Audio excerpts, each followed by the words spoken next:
학교를 운영하게 됐습니다. 자, 오늘 강의해 주실 저희 교재학 강사님인데요. 저희 은평구 참여예산학교 위원장님, 아니, 참여예산위원장님도 하십니다. 자, 큰 박수 부탁드리고 환영드립니다. 네, 반갑습니다. 아까 소개해 주신 대로 오늘 교육은 원래는 동참여예산위원회, 16개 동의 동참여예산위원들이 계시는데, 그 중에서 신규 위원들 대상으로 해서 이제 기존 위원들하고 이제 활동을 같이 하시려면은 이 어떻게 활동하고 또 참여할 수 있는 방법이 뭔지에 대해서 이렇게 아시는 게 필요하기 때문에 신규 위원들 중심으로 교육을 진행하는데, 제가 보니까 신규 위원도 계시지만 아니신 분도 계신 것 같아요. 그죠? 네. 우리 불광이동은 활동 경험이 오래되신 분도 계시는데 무슨 상관이 있겠습니까? 같이 재밌게 교육을 진행하면 되겠습니다. 자, 그러면은 일단 저를 모르시는 분들 계시죠? 새로 위원 되신 분들은 제 이름이 혹시 뭐라 그랬는지 기억나시나요? 네, 이름이 조재학이거든요. 그래서 제가 제 이름을 알리는 의미에서 삼행시로 제 소개를 드릴 테니까 조재학 이렇게 한 글자씩 운을 띄워주시면 제가 한번 말문을 이어가 보겠습니다. 자, 해볼까요? 시작! 조는 사람 없게 재미있는 학습을 안내할 조재학입니다. 반갑습니다. 네. 자, 그리고 저 뒤에 보시면은 우리 이 활동을 돕는 이제 구청의 공무원들이 또 두 분 와 계시는데요. 제가 소개를 해드릴게요. 지금 카메라 옆에 서 계시는 분은 구청의 이제 참여부정팀에서 일을 하는데, 원래 주민참여위원으로 활동을 하시다가 진관동에서 지금 작년부터 계약직 공무원으로 일을 하고 있는데요. 주로 담당하는 게 동참여예산위원회 지원 업무를 담당을 하고 있습니다. 우리 황인수 선생님이십니다. 네, 그 다음에 저기 가운데 대학생 같은 분이 한 분 계시죠? 네. 근데 나이는 좀 됐습니다. 29이죠? 29수. 우리 새로 올해 1월부터 공직에 들어오신 분이세요. 구청의 참여부정팀에서 일하고 있는 성기자. 성기자. 네, 소개하겠습니다. 자, 그리고 선생님은 제가 성함을 모르겠어요. 네. 불광이동 참여예산 담당 장경은입니다. 장경은 선생님. 박수 부탁드리겠습니다. 네, 그리고 여기 지금 홈그라운드인 불광 1동 위원들 계시고, 불광 2동 위원 계시고, 그 다음에 역천동 위원들 계시거든요. 서로 환영하는 의미에서 힘찬 박수 발사! 감사합니다. 네. 네?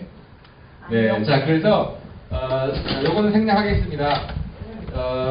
요게 제가 컴퓨터를 바꾸다 보니까 글자가 간혹 가다가 좀 줄이 안 맞는 경우가 있는데 이해해 주십시오. 그리고 내용 보시는데 큰 지장이 없지 않습니까? 그래서 오늘 제가 말씀드릴 내용은 총 4가지인데요. 차근차근히 이제 같이 참여하시면서 진행하시면 될 것 같습니다. 먼저 첫 번째로는 주민참여예산의 의미와 은평구 참여예산 제도에 대해서 먼저 간략하게 소개를 드리겠습니다. 참여예산이라고 하는 말 들어보셨죠? 네, 그러면은 이렇게 한번 해보겠습니다. 먼저 우리 선생님 성함은 아직 까먹었는데 선생님 참여예산 그러면 떠오르는 거 한 가지씩 얘기해보기. 네, 하겠는데요. 요거는 짧게 한마디로 길게 설명하는 게 아니라 참여예산 그러면 예컨대 돈이 떠올라요. 이럴 수도 있고요. 한마디씩 얘기하실 텐데 여기 돌아갈 텐데요. 이렇게 돌아가시면 얘기를 할 텐데, 내 순서가 됐는데 하실 말씀이 없거나 귀찮으시면요, 통과하시면 됩니다. 통과의 권리가 있습니다. 그런데 안 되는 게 있습니다. 법에도 나와 있는데요. 앞 사람이 통과했는데 이어서 통과하는 거. 연사 금지의 원칙 아시죠? 고스톱 칠 때도요. 네. 자지가 앞 사람이 통과하면 무슨 말을 해야 됩니다. 참여예산으로 떠오르시는 거. 주민들이 335 모여요.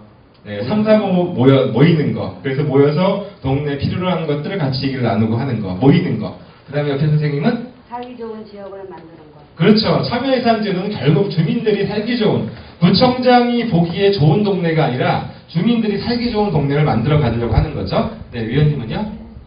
저도 같은 뜻이에요. 다 같이 네. 모여서 네. 내년도 예산을 잘 또 하겠다는 그렇죠. 내년도 예산을 어떻게 우리가 쓸지를 잘 연구하고 토론하고 하는 거. 선생님은요?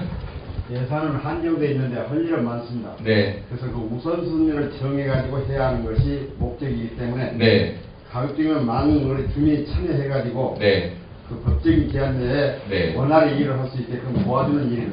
아, 그렇죠. 네. 우선순위를 정하는 거. 네. 쓸 거는 많기 때문에 그 중에서 정말 주민들이 보기에 필요로 한 것들을 정하는 거죠. 고미경 자발적 참여. 자발적 참여. 네. 자발적으로 참여하는 게 제일 중요하죠. 자발적으로 오셨습니까? 네. 네. 그 다음에 우리 어르신은 혹시 참여 예산 그러면 혹시 떠오르는 게 있으세요? 통과. 좋습니다. 네. 참여예산은 주민들이 참여를 해서 네. 기회가 없어서 네. 그 예산을 어디에 쓸 것인가 그렇죠. 주민들이 불편한 부분에 수감지 아니면 그 네, 맞습니다. 네. 선정을 하는 과정이에요. 그렇죠, 그렇죠. 가장 골자가 되겠죠. 우리가 필요로 하는 것들을 우리 스스로가 논의해 선정하는 거. 그러니까 옛날에는 이런 게 없었죠. 예산은 구청장이 다 알아서 편성해가 쓰는데 참여예산 제도를 통해서 주민들의 의견을 반영해서 예산을 이제 쓰겠다는 거니까요. 우리 의원님이 뭐가 떠오르시나요? 참여예산 하면 그 기존의 예산들이 얼마인지조차 몰랐어요, 사실은. 그렇죠. 그각 세부 분야에 제한되어져 올라오는 그 고민거리들을 적절하게 비용들도 산정을 어느 정도 적절하게 들어가 있는지 네. 잘 집행하고 있는지 이런 그렇죠. 걸 정리하는 게 아닐까. 그렇죠. 그러니까 우리가 스스로 필요로 한 것들 정하는 것도 있지만 구청의 살림살이가 제대로 되고 있는지 들여다보고 의견 내고 반영하는 것도 굉장히 중요한 내용이죠. 혹시 참여 예산 그러면 떠오르는 거 있으세요? 네, 저희는 여기 보건소 있는 보건문서 있는 데 사는데요. 네. 자기 구역에 네.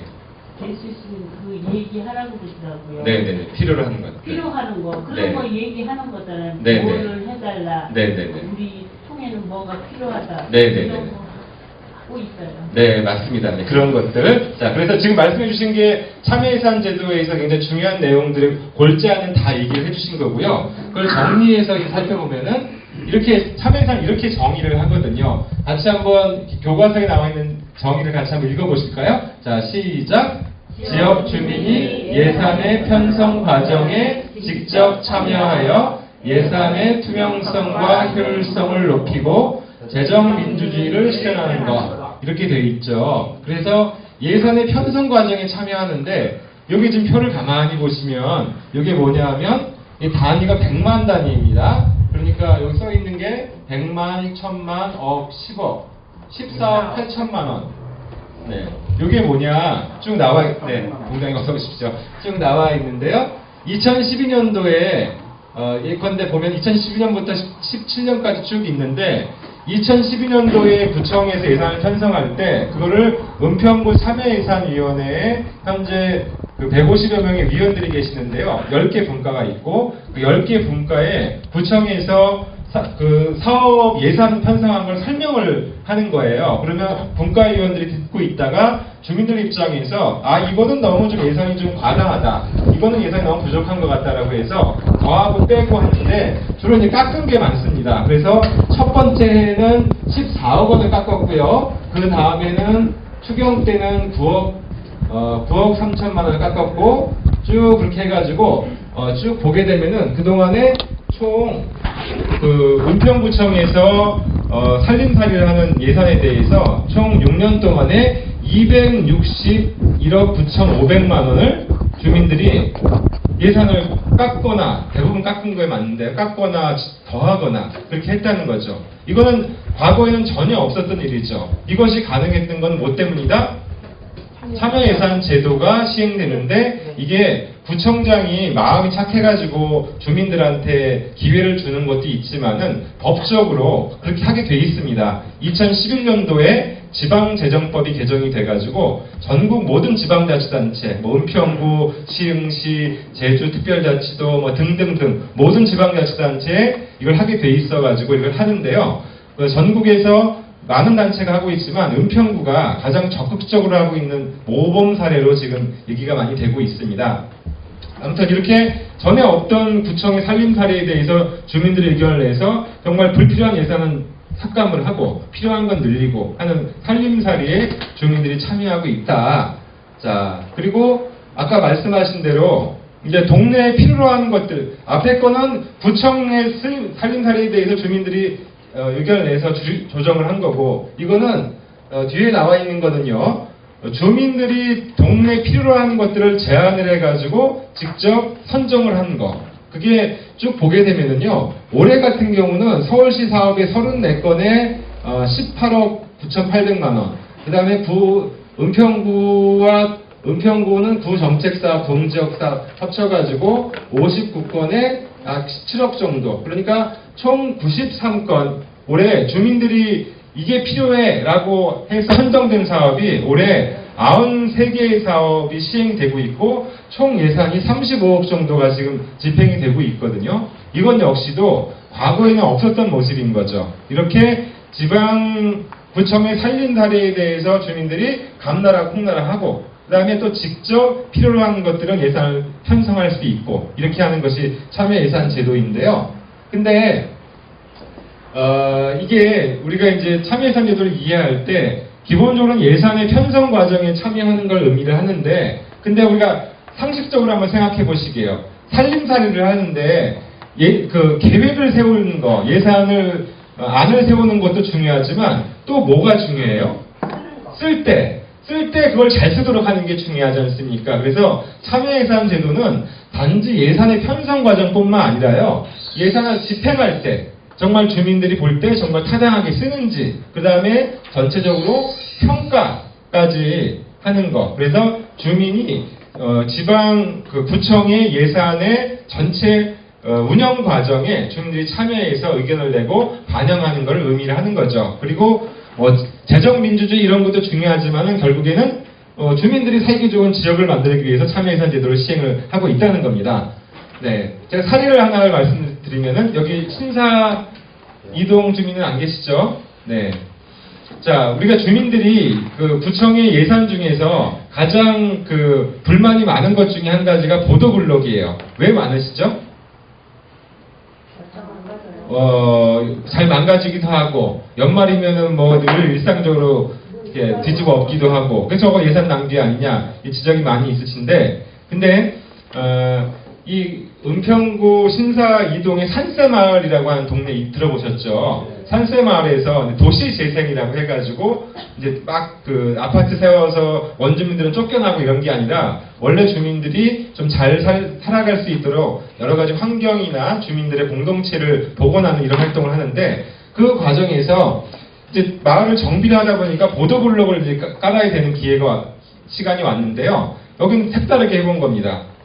보도블록은 주민들이 이용하는 거니까 공무원들 니들 마음대로 하지 말고 우리 주민들한테 선택할 수 있는 길을 좀 달라. 이렇게 협의가 돼가지고 그 마을 주민들한테요. 구청에서 보도블록 이렇게 샘플을 갖다 놓고요. 직접 주민들한테 선택을 하게 해본 겁니다. 그래서 주민들이 직접 이용도 해보고 우리 동네는 뭐가 좋을까 이렇게 같이 의논도 해봤거든요. 근데 재밌는 거는 구청에서는 산세마을을 지원하는 의미로 예산을 좀 넉넉히 편성해가지고 아주 좀 비싼 보도블록을 깔아드리려고 그랬거든요. 근데 주민들이 최종적으로 선택한 거는 제일 비싼 보도블록이 아니라 제일 싼 보도블록, 제일 비용이 조금 들어가는 거를 선택을 했어요. 그 동네 주민들은 왜 제일 싼 걸 선택했을까요? 그 동네의 특성이요. 동네의 특성이 산동네거든요. 비탈길이 많고 노약자들이 많이 계세요. 그러니까 비가 오거나 눈이 올 때 보도블록에서 어떤 게 중요하죠? 그렇죠. 안 미끄러지는 거. 이게 비가 좀 오는데 막 미끄러지면은 낙상사고도 있고 문제가 되지 않습니까? 그래서 결과적으로 주민들은 자기들은 편한 걸 택했다는 거죠. 그래서 결과적으로는 주민들은 편한 보도블록을 선택을 할 수가 있고 그 다음에 공무원들은 예산을 크게 아낄 수가 있고 이렇게 일석이조의 효과. 그래서 예산을 편성하는 데도 주민들의 참여가 중요하지만 예산을 집행하는 데도 이 사례를 보듯이 주민들이 참여하면 보다 더 효과적인 예산 사용이 가능하게 되겠죠. 그래서 지금 보시면은 구청장이 가지고 있는 대표적인 권한이 예산 편성 권한이거든요. 예산을 편성하고 집행을 하는 것이 구청장의 권한인데 그러면 주민들이 뽑은 의회에서 하는 건 뭐예요? 편성된 예산에 대해서 심의하는 거죠. 의회에서 심의를 합니다. 그런데 참여예산 제도라고 하는 것은 구의회의 심의권을 일부 가져오는 것이 아니라 구청장이 가지고 있는 예산 편성 권한이 있죠. 이거를 주민들한테 기회를 준 겁니다. 그래서 예산을 편성하고 집행할 때 주민들의 의견을 반영해가지고 편성을 하는 거고, 그걸 의회에 제출해서 의회에서 심의 통과가 되면 이것이 사업이 예산이 시행이 되는 거겠죠. 그러니까 일부에서는 참여예산 제도는 구의회의 어떤 심의권을 침해하는 거 아니냐 이런 얘기도 있으신데, 전혀 그건 사실이 아닙니다. 구청장이 가지고 있는 권한을 주민들하고 공유하겠다고 하는 것이 참여예산 제도입니다. 네, 그래서 왜 참여예산 제도가 등장을 하게 되냐면은요, 이 법적으로 하게 된 이유도 있습니다. 2011년도 지방재정법 개정이 됐는데, 그러면 법은 왜 바꿨느냐? 뭐냐면은 이게 구청장이나 정치인들이 가지고 있는 권한은, 예산 편성권을 포함해서 권한은 누가 부여한 거죠? 그렇죠. 주민들, 국민들. 그러니까 우리나라 헌법 1조 2항에 뭐라고 돼 있죠? 민주공화국이고, 그 다음에 모든 권력은 국민으로부터 나온다는 것이 우리 헌법 정신 아니겠습니까? 그래서 그 권한을 맡겨둔 거예요, 정치인들한테. 근데 잘 쓰는 경우도 있지만, 권한을 잘 행사하는 경우도 있지만, 그렇지 않은 경우들도 우리가 많이 겪지 않습니까? 그래서 그렇게 우리가 대표를 뽑아가지고 권한을 위임해서 살기 좋게 해달라라는 것이 대의민주주의인데요. 이게 점점점 이제 그 한계 같은 게 많이 드러나고 있어서, 이제는 주권자인 국민들이 직접 참여하고 직접 권한을 행사하는 직접 민주주의 혹은 참여 민주주의를 강화하는 일련의 흐름이 있는데요. 우리나라에서도 여러 가지 이제 제도가 있는데요. 여러 가지 제도가 있는데, 그 중에서 다른 거는 예를 들어서 주민 참여 제도가 주민 발안 제도도 있고, 주민 소환 제도라고 하는 거 들어보셨습니까? 네, 소환 제도가 뭐냐면, 예를 들어서 구청장이 뽑아놨는데 이게 잘 못해. 그리고 엉뚱한 짓만 해. 그러면은 임기 끝날 때까지 그냥 마냥 기다리는 게 아니라, 중간에 주민들이 10분의 1 정도가 저 구청장을 이제 잘라야겠다라고 서명을 받아서 제출을 하면, 그걸 가지고 주민투표를 해가지고 과반수를 얻으면은 그 구청장이 임기 중에도 이제 내려와야 되는 이런 제도가 있긴 한데, 그게 실제로 그렇게 실현된 적이 없거든요. 그만큼 어려워요. 그런데 거기에 비해서 주민참여예산 제도는 주민들한테 명시적인 권한을 부여했다는 거죠. 비록 제한적이긴 하지만 예산을 편성하고 집행할 때 주민들이 발언을 하면 구청이 적극적으로 그걸 수용해야 되는 식으로 운영을 하게 돼 있다는 겁니다. 그래서 유엔에서도 참여예산 제도를 굉장히 세계적인 제도로 높이 평가하고 있고요.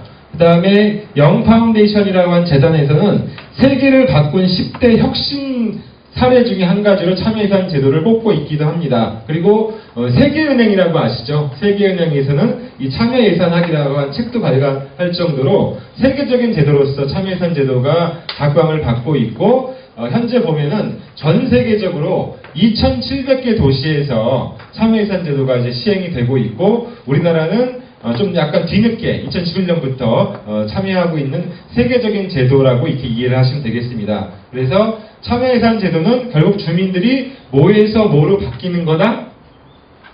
그냥 요구하는 사람에서, 이거 해주세요, 저거 해주세요, 민원을 제기하거나 요구하는 사람에서 이제 뭐가 되는 거다? 주인이 되는 그런 과정을 의미하는 거다, 이렇게 말씀을 드릴 수가 있습니다. 그리고 이제 두 번째로 말씀드릴 거는, 선생님들이 동참여예산위원이 되셨잖아요. 그럼 우리들은 뭘 하는 건가? 요걸 이제 말씀을 드리면은, 제가 먼저 말씀드리기 전에 재밌는 이야기 하나 같이 한번 생각해 보겠습니다. 요거 혹시 무슨 사진인지 아세요?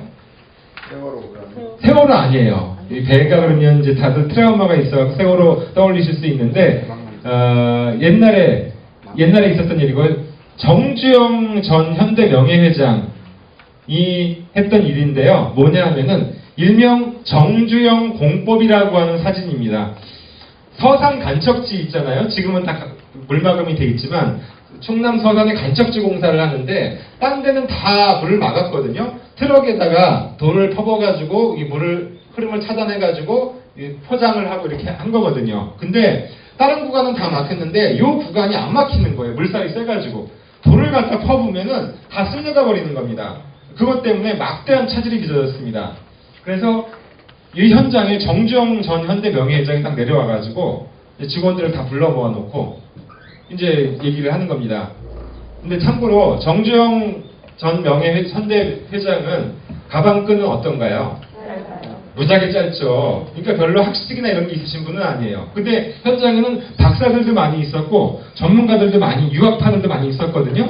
다 모아놓고 뭐라고 얘기를 했냐면, 야, 니네들은 여기다 왜 돌을 퍼붓고 있는 거니? 돌을 왜 퍼붓는 거야? 당연한 질문이잖아요. 왜 퍼붓는, 근데 왜 퍼붓는 거야? 그 목적을 물어본 거예요. 왜 퍼붓는 거죠? 막으려고. 자, 야, 막는 게 목적이잖아. 그러면 돌 말고 다른 걸로 막을 수도 있잖아. 수단은. 돌은 수단이잖아. 다른 걸로 막을 수도 있잖아. 근데 다른 걸로 해보려고 생각해봤어? 아무도 그 생각은 안 해본 거예요. 그냥 그저 과학자들은 그냥 과학적으로 계산해가지고 돌을 어떻게 넣고 막 이런 것만 빠져 있는데 정주영 회장은 남다른 생각을 했던 겁니다. 목적이 뭐냐? 그래서 고철로 팔아먹으려고 수입했었던 폐유조선이 있었거든요. 야, 그거 한번 끌고 와봐. 그거 대놓고 한번 우리 막아보자. 라고 해서 며칠 동안의 시행착오 끝에 이거 물막으로 성공했거든요. 이게 세계를 깜짝 놀래킨 사건이었습니다. 세계 최초로 이런 발상을 한 겁니다. 정주영 회장은 가방끈은 짧지만은 남다른 생각. 그래서 그 사람 정주영 씨가 남긴 유명한 명언이 있습니다. 목적을 생각하지 않으면 행동이 노예가 된다. 같이 한번 읽어볼까요? 자, 시작. 목적을 생각하지 않으면 행동의 노예가 된다. 왜 그걸 하는지에 대해서 목적을 생각하지 않으면 행동의 노예가 된다는 거죠. 자, 우리가 여기 불광이동에 선배님들이 많이 계시는데 동참회 예산위원으로서 동참회 예산위원회를 만든 목적이 뭐죠? 동참회 예산위원회를 만든 목적이 뭐죠? 그러니까 지역 발전은 맞습니다. 근데 중요한 거는 동참회 예산위원들이 모여가지고 지역 발전에 필요한 의제를 발굴한다? 그것도 일부 있지만 동참회 예산을 만든 더 큰 목적은요. 많은 주민들이 참여할 수 있도록 누군가는 그걸 안내하고 홍보하고 알리는 사람의 역할이 필요한 거 아니겠습니까? 그래서 위원들을 모신 건데 이게 지나다 보니까요. 그냥 우리끼리 모여가지고 회의하고 하면은 우리가 잘하는 거다 이렇게 생각하는 경향이 있는데 그건 절대로 아니라는 거죠. 그래서 반대로 목적을 분명히 하면 생각하면서 일하게 된다는 건데요. 자, 그러니까 우리 동참회예산 위원님들의 역할은요. 가장 중요한 거는 일단 나부터 참여예산 제도가 어떤 것인지를 구체적으로 파악하고 그리고 그거에 입각해가지고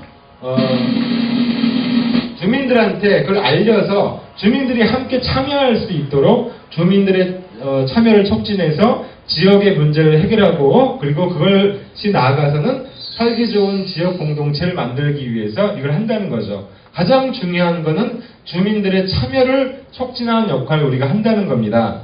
그런데 우리가 한번 동참회예산위원회에서 회의 같은 걸 하잖아요. 그걸 지역회의라고 하는데 거기에 대해서 한번 우리가 한번 돌아볼 필요가 있습니다.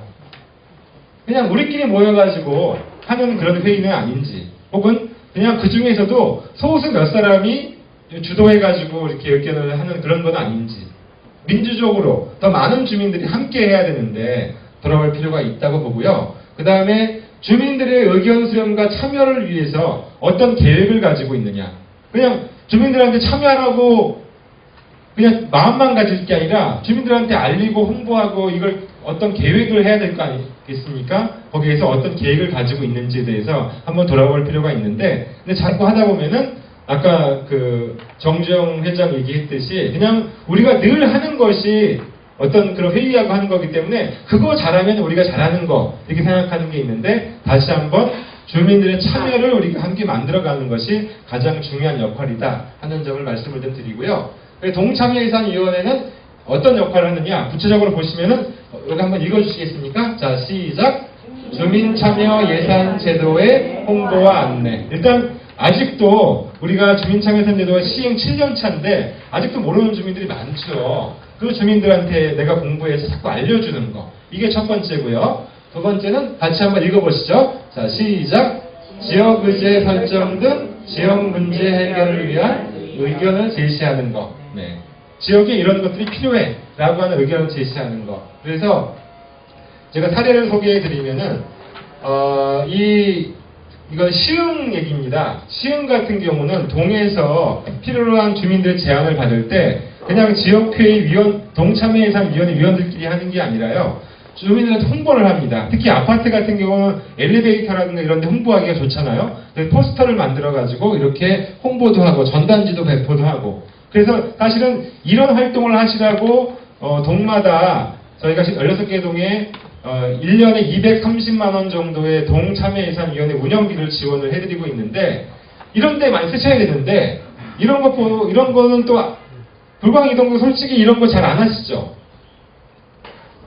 근데 이런 거 하고 사실은 돈을 지원을 해드리는 건데 물론 가끔은 식사도 하셔야겠지만은 좀 안타까운 마음이 좀 있고요. 그래서 올해는 16개 동의 동참여예산위원회 활동을 평가해가지고 연말에 그래서 정말 주민들의 참여를 위해서 노력하고 민주적으로 운영하는 동은 지금 동마다 4천만 원씩을 결정할 수 있는 권한을 부여하고 있는데 우수한 동은 1,000만 원에서 3천만 원까지 더 그 결정을 지역에 필요로 하는 것들 결정할 수 있도록 하는 평가 제도를 지금 운영을 할 계획이거든요. 예, 이미 동 위원장님들하고 동 행정에는 다 전달이 됐는데 혹시 처음 들어보시는 분들은 우리 동이 열심히 우리가 위원들이 활동을 하면 그만큼 더 예산을 많이 가지고 와서 지역에 필요한 것들을 할 수가 있다 하시는 걸 꼭 기억을 해주시면 좋겠고요. 그 다음에 요 시흥 정왕 일동 같은 경우에는 요 여기 이제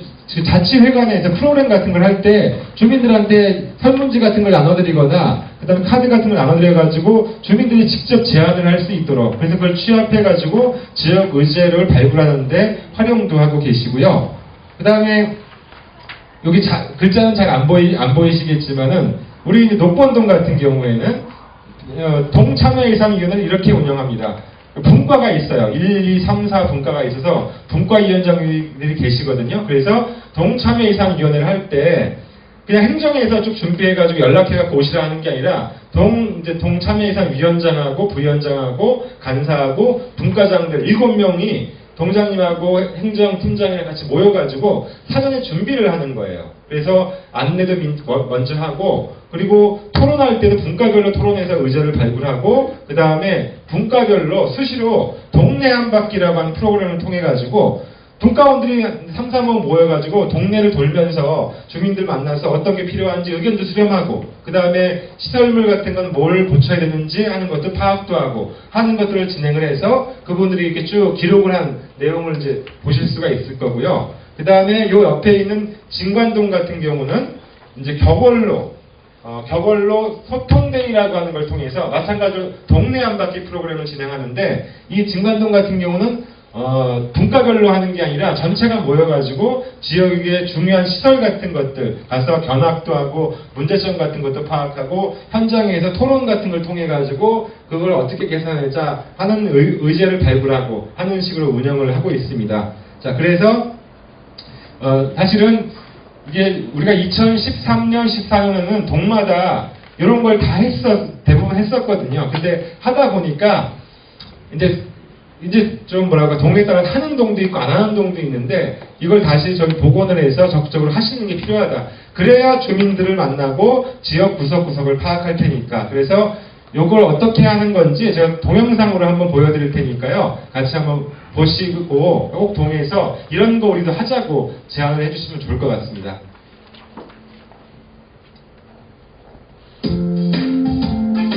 이렇게 준비 과정을 거쳐가지고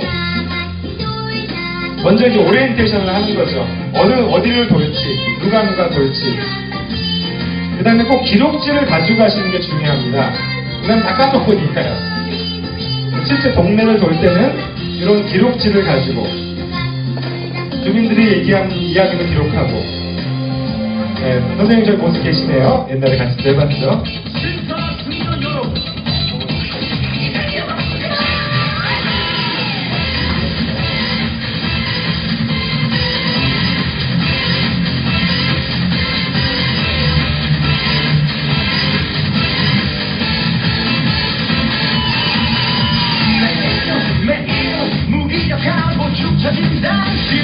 주민들이 많이 이용하는 공원에서 주민들을 만나고 의견도 들어보고. 네.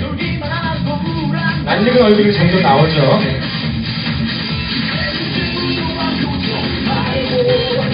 이렇게 이걸 모아가지고 정리를 해서 지역의 큰 지도 같은 걸 다시 만들어보는 겁니다.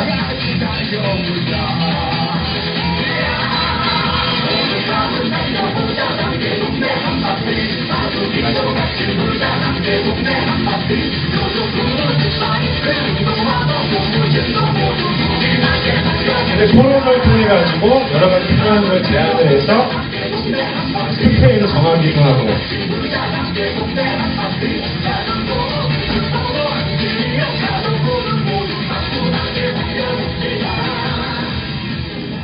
네, 이렇게 하는 게 동네 한 바퀴인데, 그래서 맨날 이렇게 앉아서 회의하는 것도 의미가 있지만 직접 현장에 가면은 더 좋은 생각과 더 많은 아이디어들을 우리가 발굴을 할 수가 있거든요. 이걸 다시 좀 복원을 해가지고, 참고로 올해 이걸 동참여예산위원회 평가할 때 동네 한 바퀴를 얼마나 적극적으로 시행하고 있는가 하는 것도 중요한 평가 지표 중에 한 가지거든요. 참고해 보셨으면 좋겠고요. 자, 이걸 하다 보니까 우리가 다 같이 옛날에 했던 노래가 잠깐 나왔죠. 우리 요 대목에 노래 한 잔을 같이 한번 해볼까요? 네. 음악이 나올려나?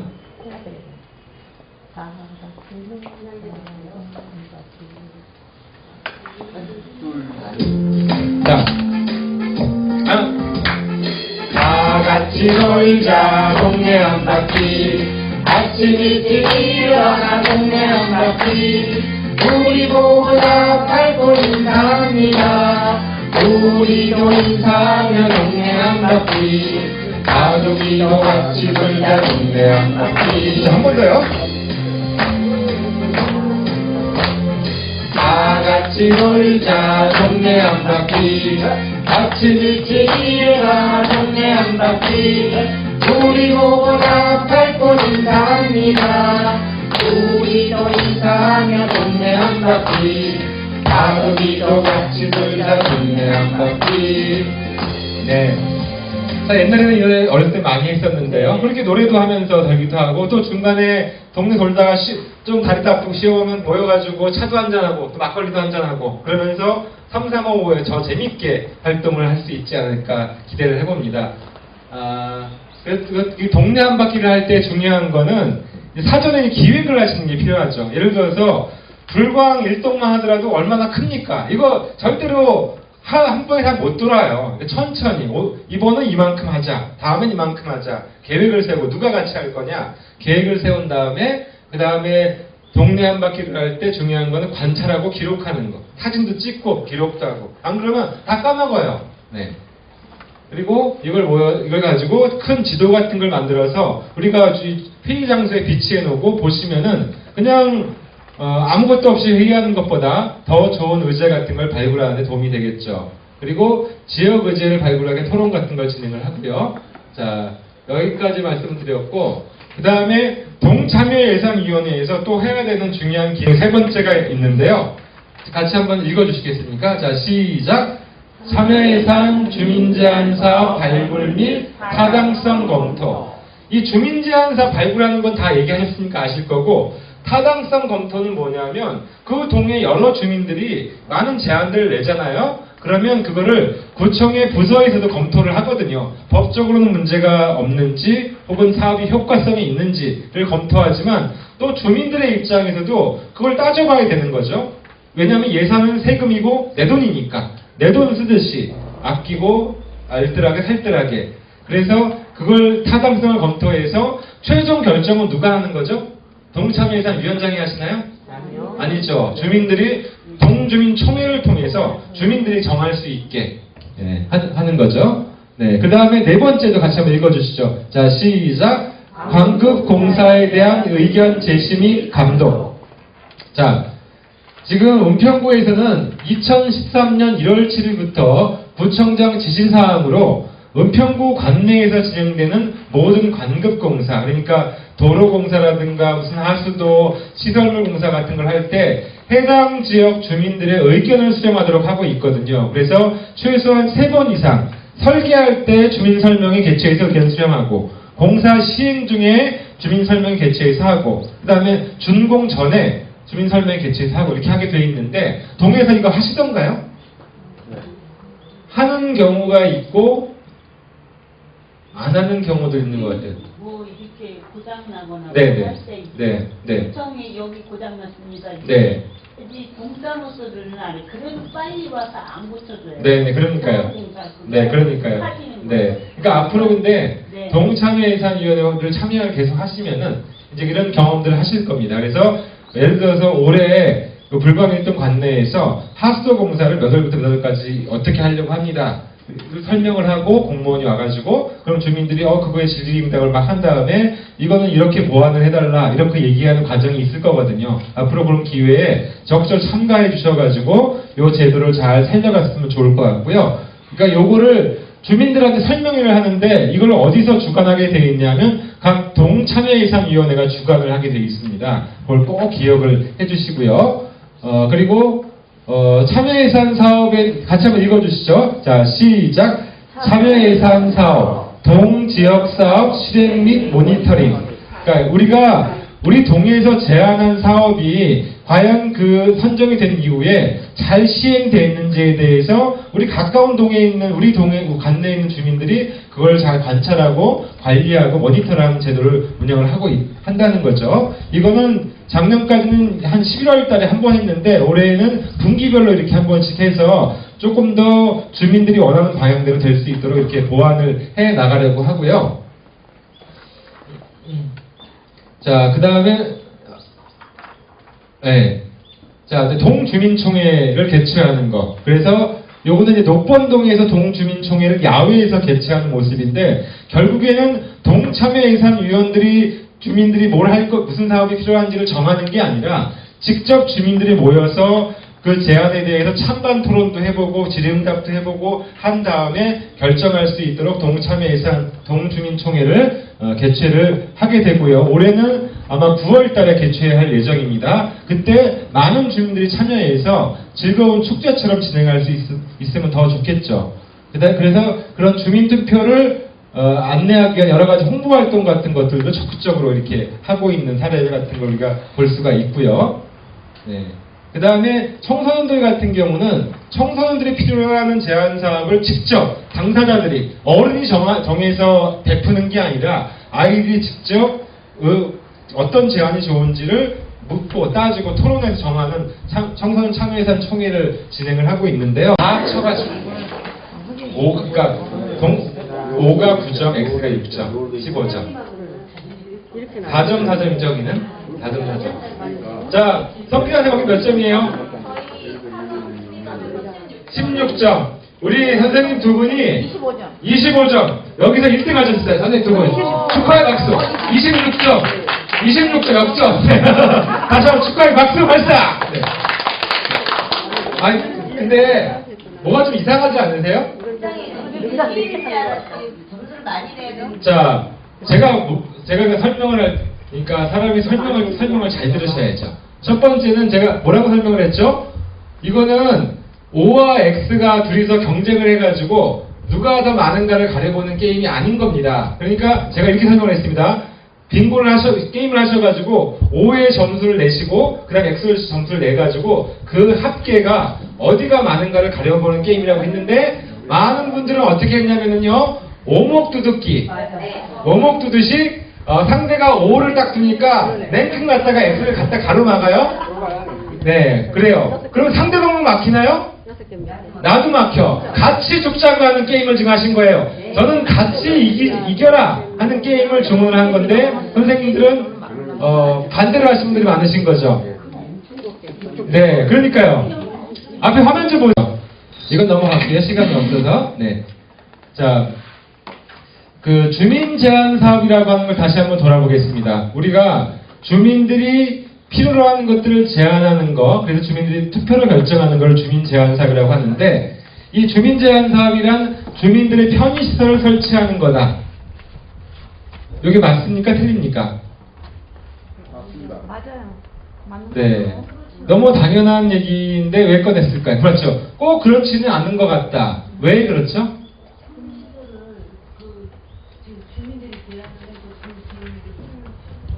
그렇죠. 꼭 편의시설만 해야 되는 거냐 하는 얘기신 거예요. 이 말씀은 어떠세요? 일리가? 있으시죠. 근데 제가 왜 이 말씀을 드리냐면요. 많은 분들이 이제 하다 보니까 주로 초기에 주민들이 아무래도 처음에 쉽게 제한하기 쉬운 게 주민 편의시설 설치와 관련된 것들이거든요. 그래서 그거를 주로 제한을 하다 보니까 참여예산 주민 제한사 그러면은 원래는 주민들이 조금 더 행복하게 살아갈 수 있도록 필요로 한 다양한 걸 제한을 하는 게 맞는 건데 어느 순간부터 우리 동네에 무슨 시설 뭐 고칠 거 없나? 이렇게 접근을 하고 있다는 거죠. 이거는 아까 말씀드린 것처럼 물을 만든 게 목적이라면 술은 돌일 수도 있고 배일 수도 있듯이 주민들이 행복하게 되기에 필요로 하는 것은 시설일 수도 있지만 그렇지 않은 여러 가지 주민들의 공동체 활동이라든가 프로그램 같은 것들도 가능하지 않겠습니까? 혹은 먹고 사는 문제를 해결하기 위해서 뭔가를 제한하는 것도 가능할 거고요. 자, 그래서 이게 같은 얘기가 아니다. 더 큰 의미가 있다. 그래서 다시 한번 돌아보시게요. 이제 우리가 7년차 되면서 돌아보시는데 원숭이가 나무 위에 있는 바나나를 따먹으려고 올라갑니다. 바나나를 따려고요. 근데 굉장히 높으니까 노래를 부르면서 즐거운 마음으로 하자. 우리가 지역회의에 즐거운 마음으로 참여하려고 하듯이 쭉 노력을 했습니다. 그래서 꼭대기까지 딱 올라갔습니다. 그래서 뭔가 성공을 자축하면서 성공을 축하해 승리의 V를 딱 그리는데 뭐가 좀 껄쩍지근해요. 뭐가 껄쩍지근하죠? 그렇죠. 올라간 목적은 꼭대기에 올라간 게 아니라 애초에 목적은 바나나를 따먹기 위한 거듯이 애초에 우리가 주민제한사업을 만든 목적은 편의시설 설치만이 아니라 주민들의 다양한 삶의 문제를 해결하는 걸 하기 위해서 예산을 편성했다는 거죠. 그걸 다시 한번 돌아볼 필요가 있다. 그래서 주민제한사업은 여러 가지 유형이 다 가능하다는 겁니다. 시설을 설치하거나 개보수하는 거, 뭐 주민쉼터, 뭐 마을 카페, 등산로 정비, 뭐 체육시설 뭐 등등을 포함해서 이걸 포함하지만 그거 말고도 여러 가지 우리 지역의 공동체나 경제를 위해서 하는 것들도 가능하겠죠. 뭐 예를 들어 경로당을 활성화하는 사업도 가능하고 마을 기업의 협동작을 만들거나 마을 소식지나 마을 지도 같은 걸 만드는 것들도 다 가능하다는 거죠. 주민들이 필요로 하는 걸 같이 배우는. 예컨대 원래 직장 생활을 하다가 결혼하고 나서 일을 이제 애 키우느라고 사회에 진출하지 못하는 그 여성들을 위해서 다시 재취업할 수 있도록 하는 걸 돕는 그런 프로그램도 가능할 거고요. 그 다음에 어떤 시설을 고치는 것과 동시에 거기에서 여러 가지 주민들의 공동체 활동. 그러니까 예를 들어서 가련일동에 같은 경우는 갈곡리 공원이라고 주민센터 바로 옆에 공원이 있거든요. 그래서 거기에서 그걸 개보수한 것과 동시에 가련일동엔 다문화 가정들이 많이 있습니다. 그래서 다문화 가정의 아이들과 그 가족이 함께 행복하게 놀 수 있도록 축제도 하고 여러 가지 지원하는 활동도 하고 이렇게 결합해서 하는 활동도 가능하거든요.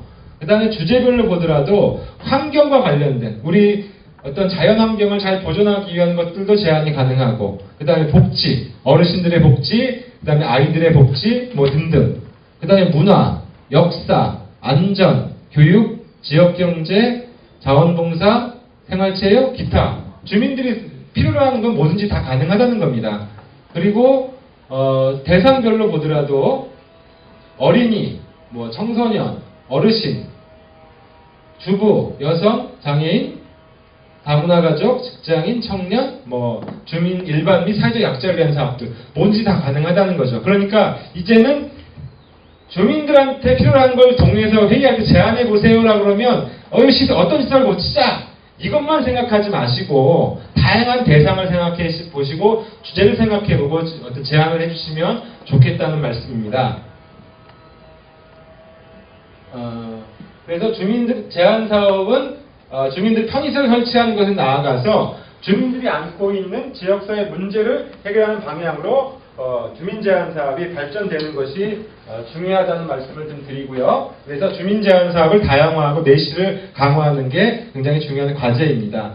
그래서 제가 몇 가지 사례를 좀 소개를 해드릴게요. 그러니까 시설 설치하는 사례는 가까이 몇 가지 보시면은 우리 참여예산 제도를 통해서 우리 동네에 큰 시설이 만들어진 게 있습니다. 어떤 것들이 있죠? 기억나시는 거 혹시 있으신가요? 지금 총 6년 동안에 참여예산 사업이 259건이 지금 올해까지 시행되는데 딱 떠오르는 거 혹시 없으세요? 벽화그리기. 네? 벽화그리기. 벽화. 기억. 네, 불광 일동 네. 같은 경우는 이동 같은 경우는 그걸 또 했었죠. 네. 선생님 뭐가 떠오르세요? 공원의 체육시설. 공원 체육시설 같은 것도 있었고 등산로 같은데 무슨 에어건 같은 거 설치한 경우도 있었고 여기 짜잘한 것도 있지만 큰 것도 있었죠. 예컨대 요 물품 공유센터가 불광 1동에 있나요? 2동에 있나요? 이동. 이동. 이동에 있어요. 네, 은평 물품 공유센터 그거 10몇억을 들여서 만든 건데 그게 참여예산으로 만들어진 거 아시죠? 활성화가 많이 안 되죠. 네, 활성화가 좀 덜 돼 있는데요. 홍보가 안 네, 서울시 참여예산 사업으로 선정이 된 거고 그 다음에 부산동에 있는 도서관 마을이라고 들어보셨습니까? 네, 그것도 거기 참여예산 좋아요. 사업으로 선정이 된 거고요. 거기 너무 예산이 마련된 거고 그 다음에 신사동 1동하고 2동 넘어가는 그 고바와 언덕길을 보시면 그 잘 모르시는구나. 네. 거기에 바닥 겨울철 되면은 눈이 오면은 미끄러워갖고 난리가 나거든요. 거기에 바닥 열선을 깔았던 것도 주민들의 제안에 선정됐던 거고요. 많은 사례들이 있습니다. 그래서 여기서는 주로 시설 사업이 아닌 사례를 중심으로 해서 몇 가지 소개를 해드리겠습니다. 먼저 참 이거 좋았던 사업일 것 같고 지금도 지속이 되고 있는데 나 혼자 산다 어르신 홀로서기 프로젝트인데요. 요거는 뭐냐면 남성 어르신의 자립을 강화하기 위한 그런 이제 프로그램인데 우리가 이제 부부가 오랫동안 같이 사시다가 참 외람된 얘기지만은 이런 얘기 흔히 하잖아요. 할아버지하고 할머니가 계시는 경우에 두 분 중에서 누가 먼저 가시는 게 좋다 그러죠? 일반적으로. 그러니까 참고 외람된 얘기인데 근데 그건 왜 그래요? 그런 얘기가 나오는 이유는 가정이 하늘을 사람들이 안 하지. 그렇죠. 그렇죠. 그러니까 일단 할아버지는 혼자 남아 계시는 경우에는 요새처럼 자식들이 잘 부양을 하는 것도 많이 약화가 돼 있고 그러니까 당장 문제가 되는 게 먹는 거, 요리하는 것부터 해서 집안 살림 뭐 이런 거 자체가 굉장히 힘들지 않습니까? 그래서 그 홀로 되신 남성 어르신의 가장 큰 문제점 중에 하나 그거기 때문에 그거에 주목을 한 거예요. 그래서 남성 어르신을 대상으로 해가지고 요리, 정리정돈, 정리수납, 운동, 그 다음에 인문학, 그 다음에 친구들이 또 많이 필요하니까 이런 것들을 할 수 있도록 몇 개월 동안에 걸쳐가지고 남성 어르신이 모여가지고 요리도 배우고 정리하는 것도 배우고 이래서 실생활에 응용할 수 있도록 하는 거를 참여예산으로 제안을 해서 시행이 됐고 지금도 몇 개 복지관에 시행 중이거든요. 이런 사업은 참 좋은 사업이죠. 네. 그리고 그 다음에 이거는 진짜 어르신들한테 꼭 필요한 사업이기도 하고요. 자, 그 다음에 요거는 응암 이동에서 진행했던 건데 엄마 선생님 만들기 프로젝트라고 해가지고 그러니까 아까도 얘기 드렸지만은 원래 일을 했는데 애 낳고 살림하느라고 이제 집안에 있다 보니까 재취업이 어려워. 그 중에서 그분들의 중에서 미술에 좀 재능이 있고 관심이 있는 분들을 미술 지도사로 양성을 해서 이분들이 지역사회에 어린이집이나 유치원 같은 거, 그냥 경로당 같은 데서 재능 기부도 하시고, 네, 재능 기부도 하시고, 그 다음에 돈도 버시고 하는 활동을, 또 다른 일정이 있으시다고 하니까. 그래서 오늘 제가 교육을 좀 줄여서 할게요. 줄여서 열심히 좀 참가도 해주셨으니까.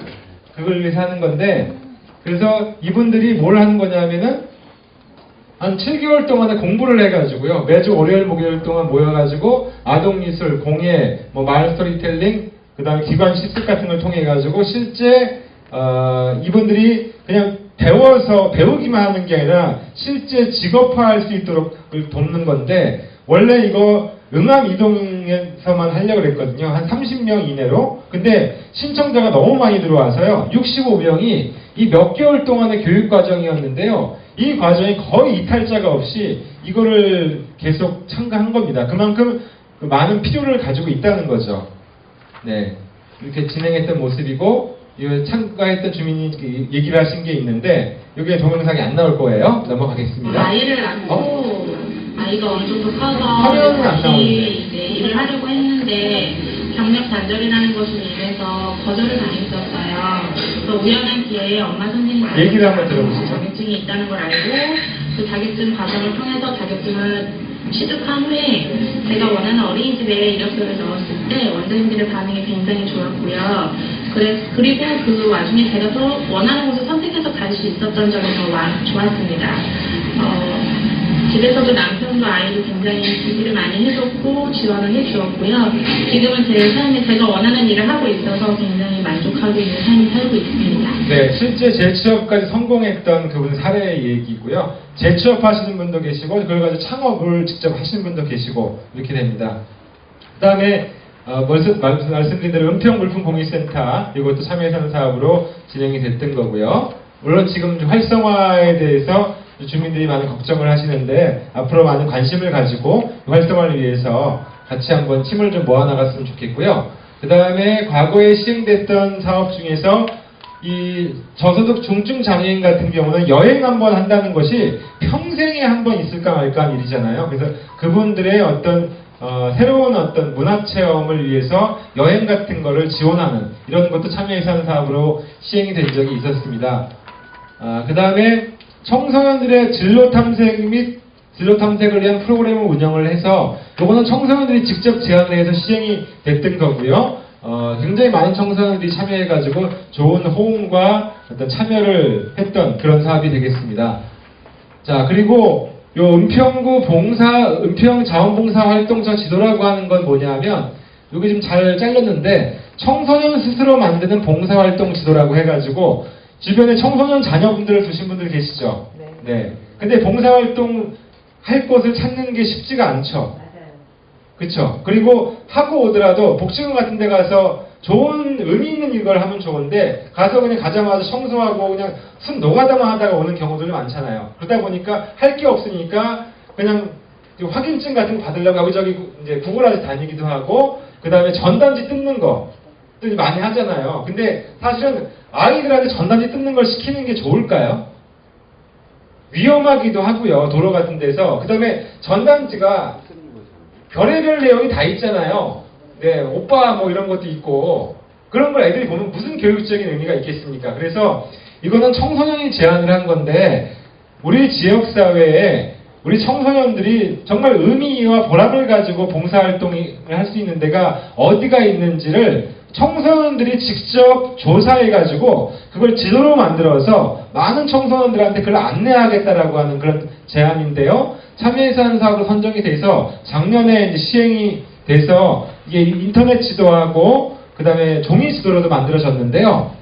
이 은평구 구청 홈페이지에 보시면은요, 여기 들어가시면 이 내용을 볼 수도 있거든요.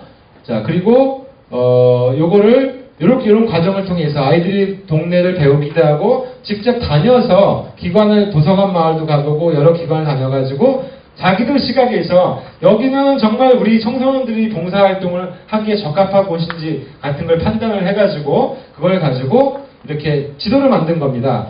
그래서 이렇게 인터넷, 모바일 스마트폰 같은 걸 가지고 들어가면 이걸 클릭하면은 자세한 내용이 나오는 겁니다. 이 복지관에서는 뭘 하고 있고 뭘 할 수가 있는지 이 종이 지도 같은 걸로도 만들어가지고 배포해서 학부모들하고 청소년들한테 좋은 이제 호응을 얻고 있는데요. 이런 사례도 이제 참여예산 사업으로 시행이 됐습니다. 그래서 이거는 작년에 한겨레 신문에 아주 좋은 사업으로 보도가 되기도 했었습니다. 그리고 참여예산 사업으로 우리 연극을 배우고 싶어하는 분들이 또 꽤 많았더라고요. 학창시절 때부터. 그분들이 꿈을 이룰 수 있도록 연극을 체계적으로 배워서 직접 공연을 하는 요 마을 배우들이 만드는 그 연극, 마을 이야기 이거를 진행을 작년에 했고요. 올해에도 지금 진행 중이고 내년에도 뭐 제안하신다고 하는데 그래서 올해 제가 안내 말씀드리겠는데 6월 24일 날 서울 대학로에 있는 극장에서요. 저희 자세한 건 따로 별도로 이제 주민참여위원회 밴드 같은 데 안내를 해드릴 텐데 동해도 알려드리고 요 마을 배우들이 만드는 이 연극을 서울시 우수 연극을 뽑혀가지고 공연을 하거든요. 소극장에서. 그래서 저희가 우리가 맨날 회의하러만 모이지 말고 같이 영화 관람도 단체로 해보는 게 좋을 것 같아요. 6월 24, 25일 토요일, 일요일 양일간에 걸쳐서 하는데 자세한 안내는 이후에 해드리는 걸로 하겠습니다. 참고로 저는 작년에 이 연극을 직접 가서 봤는데요. 되게 재밌습니다. 그리고 되게 잘하세요. 그리고 주 내용이 뭐냐면 대조시장 있죠. 대조시장의 그 상인과 그 오고 가는 사람들이 그걸 이야기로 해서 은평 사람들이 살아가는 얘기를 아주 연극을 만들었거든요. 되게 재밌으니까 꼭 같이 한번 볼 수 있는 기회가 있기를 기대하고요. 추후에 자세하게 안내를 해드리겠습니다. 그 다음에 이 녹번동 같은 경우는 그러니까 단지 골목의 시설을 깨끗하게 정비한 것이 아니라 거기에 더 나아가가지고 그 골목에 있는 사람들이 공동체적인 관계를 형성할 수 있도록 정감 있는 골목 만들기 프로젝트를 지금 몇 년째 진행을 하고 있는데요. 같이 모여서 골목길도 가꾸고 장터도 하고 이렇게 공동 부업 같은 것도 하고 벽화도 만들고 그 다음에 오고 가는 사람들이 잠 쉬어갈 수 있는 의자 같은 것도 만들어가지고 이 녹번로 21길이 어디냐면은 녹번역에서 딱 나오면은 은평 초등학교가 있죠. 바로 소방서 지나자마자 오른쪽으로 골목이 있습니다. 거기서부터 구청 뒷골 뒤쪽으로 쭉 이어지는 게 녹번로 21길인데 거기를 장기적인 계획을 가지고 정감 있는 골목으로 만드는 프로젝트를 진행을 하고 있습니다. 참고해 주셨으면 좋겠고요. 이런 사업들은 동네 곳곳에서 참 우리가 하면 참 재미있게 주민들이 모여가지고 맨날 회의만 하지 말고 모여서 요리도 해먹기도 하고 이웃들하고 뭔가 놀이도 하고 하는 활동들도 제안해 주시면 좋겠고요. 그래서 원래는 제가 이걸 가지고 구체 실습도 하고 이렇게 할 생각이었는데 오늘은 거기까지는 좀 어려울 것 같고 제가 좀 몇 가지 안내를 좀 해드리겠습니다. 지금 주민들의 제안을 계속 받고 있습니다. 그래서 총 16억 원을 가지고 주민들의 제안을 받고 있는데 구정책사업하고 동지역사업, 그러니까 동지역사업은 동별로 4천만 원 이내를 주민들이 결정할 수 있도록 하는 걸 하고 있죠. 그거 말고도 정책사업이라고 해가지고 10억 원 규모를 가지고 주민들의 공모를 하고 있는데 이게 차이가 있습니다. 그러니까 정책사업은요 한 개 동에만 해당되는 거는 제한이 이제 안 됩니다. 그건 동에 해야 되는 거고 그런데 2개 동 이상에 해당되는 거 예컨대 불광 1동하고 불광 2동이 같이 연계해가지고 뭘 해보겠다 하는 거는 구정책사업으로 가능하거든요. 그리고 예를 들어서 불광 1동에서도 불광 1동 주민들이 주로 이용하는 것이 아니라 은평구 주민이 다수가 이용하는 어떤 시설을 개보수하고 하는 거는 그거는 이제 구정책사업으로도 가능하거든요. 주로 주 이용자가 동에 국한되느냐 아니면 은평구 주민들이 많이 이용하는 것에 따라서 구정책사업으로 성립이 가능하니까 참고하시면 좋겠고요. 그래서 구정책사업 같은 경우는 이렇게 소개해드린 대로 진행하고 청년하고 청소년 사업은 목적사업이라고 해가지고 별도로 운영을 합니다. 이 동네에서 지금도 여기 우리가 보면 알겠지만 청소년하고 청년들은 참여하고 있지 못하잖아요. 그러니까 어른들하고 같이 투표를 붙여놓으면은 얘네들이 좀 불리하기 때문에 당신들한테 청년과 청소년들 필요로 하는 거는 직접 자기들이 선정할 수 있도록 분야를 달리해서 운영을 하고 있습니다.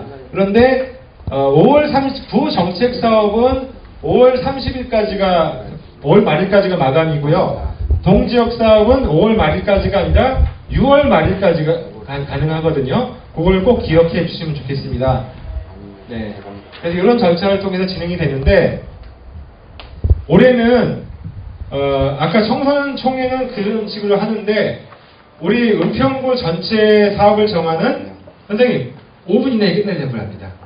은평구 전체에 필요한 걸 정하는 주민총회는 이렇게 하려고 하는데요. 이거 뭐 하는 것 같으세요? 파티하는 것 같죠? 근데 가만히 보면은요 회의하고 있는 모습이거든요. 몇백 명이 몇천 명이 모여가지고 그래서 은평구에서 가장 지금 실내 공간이 큰 데가 저기 진관동에 있는 은평구민체육센터거든요. 거기에 다목적 체육관이 있습니다. 거기에는 이런 식으로 한 400명 정도가 원탁을 구성해서 앉아가 있다고 해요. 그래서 올해 9월 16일 날 은평구 토요일 날 오전 10시 반에 시작하는데 주민총회는 이렇게 주민들이 낸 여러 가지 제안에 대해서 우리가 단지 그냥 모바일 투표만으로 끝내는 게 아니라 직접 따져보고 토론해보고 해서 정하는 수기하는 민주주의를 강화하는 식으로 진행을 하려고 하니까 많은 좀 참여를 해주시면 좋을 것 같습니다. 그 다음에 동지역사업은 6월 30일까지 해당 동에 누구나 다 제안을 할 수가 있고요. 동에서는 최종적으로는 동주민총회를 통해서 투표로서 결정이 된다고 하는 점을 말씀드리고, 네, 동은 이렇게 진행이 됩니다. 동참여예산위원회 주관으로 위원들이 주관해서 그러니까 구사업은 구참여예산위원들이 심사도 하고 검토도 한다면 동사업은 동위원님들이 심사도 하고 검토도 하고 이렇게 진행을 한다는 겁니다. 네, 여기까지 제가 오늘 또 가시는 분위기도 있고 해가지고 막 달렸습니다. 혹시 제가 말씀드린 내용에 대해서 혹시 궁금하신 점 있으신가요? 없으셔요? 없으시면은 일단 실습 같은 걸로 생략하겠습니다. 좀 더 직접 동에 가서 회의를 통해서 할 수 있도록 그렇게 하시고요. 오늘 아무튼 귀한 시간 내서 참가해 주신 여러분께 감사의 말씀 드리면서 서로 박수로서 마치겠습니다. 감사합니다. 고맙습니다.